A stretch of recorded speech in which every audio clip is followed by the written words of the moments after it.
This is lesson 267. So if you have your book, open it to that. If you don't, Frank will get you a lesson in the back. Anybody need a copy of the lesson tonight? Only you? Evidently, you're the only one. Yeah. Uh, isn't this a beautiful lesson? I mean, it is such a gorgeous lesson, such a, and again, we're talking here when we talk about my heart is beating in the peace of God. It's a metaphor, but there's nothing wrong with this beautiful metaphor.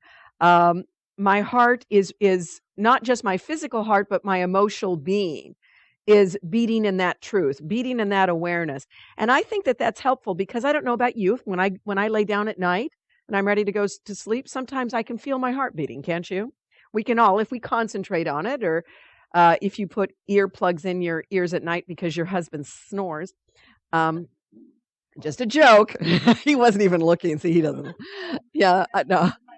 It's your father. No, my husband. I did say my husband this time. Sometimes I can, when you do that, you can hear yourself, your own heart quite vividly.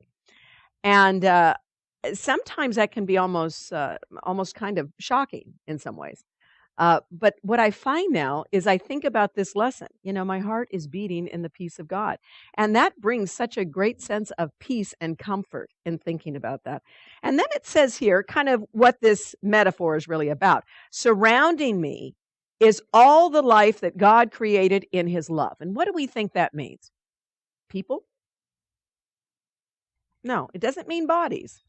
When this says surrounding me is all the life that God created in his love, I think this is important for us to recognize. When we talk about life, we're not talking about physical bodies, are we? Because the Course quickly says, many people have said to me before, well, I'm a pet lover. I love dogs. I love cats. And the Course doesn't talk about that. And I said, oh, yes, it does. It talks about every living thing. It says every living thing, everything that has life. So not only do we move to pets and animals, but we even talk about plants. Everything has a life force within it. So that means when we're talking about blessing every living thing or being connected to every living thing, what we do to one part, as Chief Seattle, that profound Indian, said, what we do to one part of the universal web of humanity, we do to the entire web.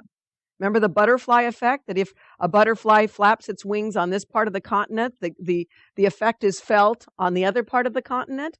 Clearly, we know that what we do to one part of the ocean, we do to the entire ocean. So we see how interconnected we are as one entire organism, one part of humanity. So when we say surrounding me is all the life that God created in his love, this is massive. This is a huge awareness for us. And no wonder our heart is beating in the peace of God. Our heart is beating in the peace of all life. It's represented in your awareness right here now, but able to extend out to all of the universe in one thought. That's how powerful you are. You can go from this moment right here to embrace all living things on this planet. And in that awareness is us. That's how powerful this is. That's how we need to start thinking about our lives. The life that we experience and the life that we share is the life that we give to all humanity, all living beings. So that should give us a little extra oomph the next time we think, oh, I don't make any difference. What difference does it make if I'm angry or not? It makes a huge difference for the entire web, because what you do to one part of the web, how you treat yourself as well as how you treat others, affects everything, all life.